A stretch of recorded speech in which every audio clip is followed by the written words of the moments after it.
Hello guys, so I'm once again here. So basically today I would like to discuss the 4 tips which will help you to clear your economics and BCK of CA foundation. So only 4 tips, just 4 tips, and you will be able to clear your BCK and economics. So BCK and economiक्स एक ऐसा subject रह चुका है जिसने students को बहुत help की है 200 का जो अग्रीगेट होता है उसको पार कराने में. So this is a very very important subject. आपको इसको हल्के में बिल्कुल नहीं लेना चाहिए. बहुत स्कोरिंग सब्जेक्ट है.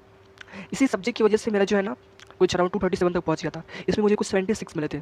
सो आई नो कि इसमें कैसे स्कोर किया सकता है 75 plus. So watch this video till the end and you will get good tips to clear your economics and BCK of CA foundation. So basically ज़्यादा देर ना करते मैं आपको बताता हूँ. सो फर्स्ट टिप यह है कि आपको कंसेप्चुअल स्टडी करनी है. आप जो भी पढ़ रहे हैं उसको पहले समझ समझ के पढ़िए. सीए फाउंडेशन में यही चीज़ बहुत इंपॉर्टेंट है कि आप जो कुछ भी पढ़ रहे हैं उसको समझ समझ के पढ़िए. समझने से चीज़ें ज़्यादा लंबे टाइम तक रिटेन करनी है. अगर आपको कोई भी चीज़ बहुत लॉन्ग टर्म तक रिटेन करके रखनी है तो आपको उसको समझना बहुत ज़्यादा ज़रूरी है. अगर आपने उसको समझ लिया तो उसको याद रखने में कोई प्रॉब्लम नहीं होगी लॉन्ग टर्म में.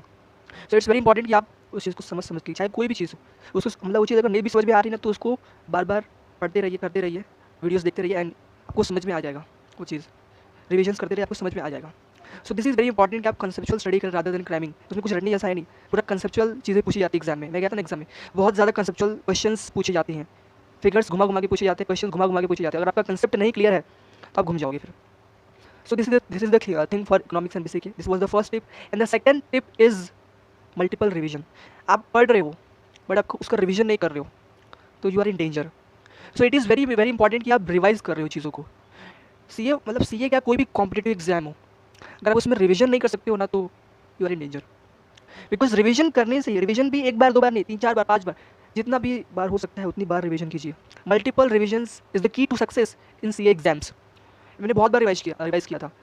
मे बी 8 9 बार खुद से 3 4 बार रिवीजन किया था और क्लासेस में 3 4 बार रिवाइज करा दिया था.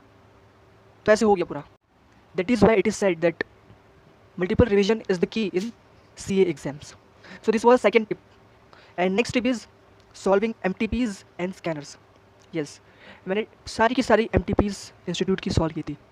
जो भी वेबसाइट पे जितने भी एम टी पीज़ है ना सारे सॉल्व किए थे. और मुझे मिलता कितना था, 55 60 65. इससे ज़्यादा कुछ नहीं गया मेरा ऊपर. तो 75 प्लस पाना बहुत बड़ी बात है मेरे लिए. अब मुझे पर्सनली कॉल आया था मेरे टीचर का, मैंने स्कोर किया था 75 प्लस. तो यानी कॉन्ग्रेचुलेटेड मी, सामने से कॉन्ग्रेचुलेट किया उन्होंने.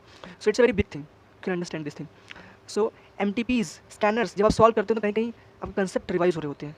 सो इट इज़ वेरी इंपॉर्टेंट कि आप सॉल्व करो ताकि आपके कंसेप्ट रिवाइज हो. ओके. स्कैनर आप परचेज कर सकते हो मार्केट में से and you can solve all this scanners. उसके आंसर्स भी दिए होते हैं.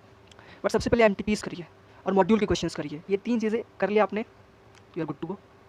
आपको कोई रोक ही नहीं सकता 75 प्लस लाने से.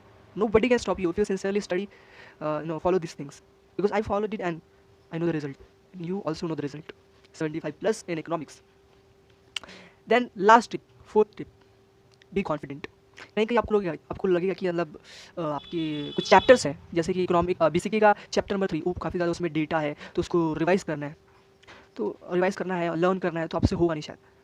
बट आप उसको भी रिवीजन करते रहिए, हो जाएगा वो. कहीं कहीं चैप्टर्स है जो प्रोडक्शन कॉस्ट के हैं, जिस जहाँ पे बहुत डिस्क्रिट ग्राफ है, तो आपको लगेगा कि जैसे पहाड़ जैसे कैसे याद होगा, इतना कैसे कुछ समझ में आएगा सब कुछ, बहुत ग्राफ से कैसे रिवाइज करेंगे हम लोग, कैसे समझ में आएगा.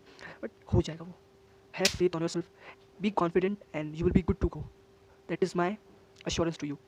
So just go and do it, just crack it. So this was I wanted to say today. Thank you so much.